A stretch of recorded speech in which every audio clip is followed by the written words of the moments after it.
Today we'll be going over the Pallof Press and its progressions. To start, I will demonstrate with a resistance band because in the clinic we tend to teach this exercise as a home exercise with resistance bands. But if you have access to a gym or a cable system, you can very well use a pulley cable system. So we'll start with the Pallof Press. To start, I'm going to take my outside hand. I'm demonstrating this with my left side facing you.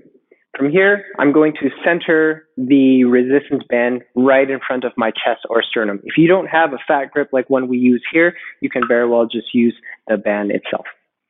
From here, I'm going to center my grip just in front of my sternum, get into a half squat position, making sure that my pelvis is my rib cage is stacked over my pelvis and my knees aren't going into a dogless position.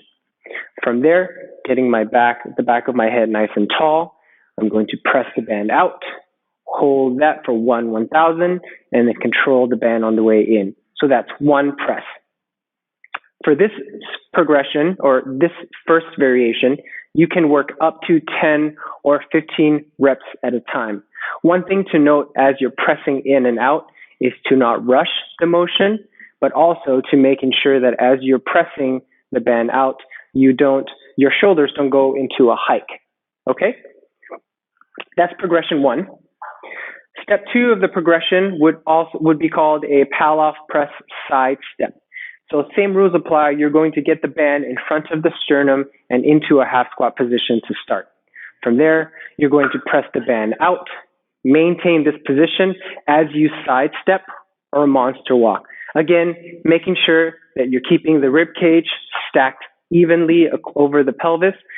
And another thing to note too is, where's your belly button pointing?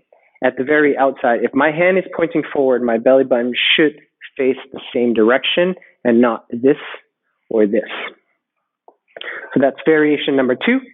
The third variation of the Pallof Press, same rules apply. I'm going to get set up into the same position, into a half squat, and the band in front of my sternum.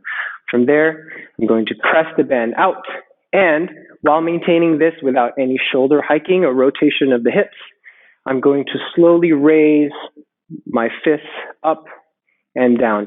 This is another one of those variations where you want to make sure that as you pull or push the band upward, you don't hike the shoulder along with it.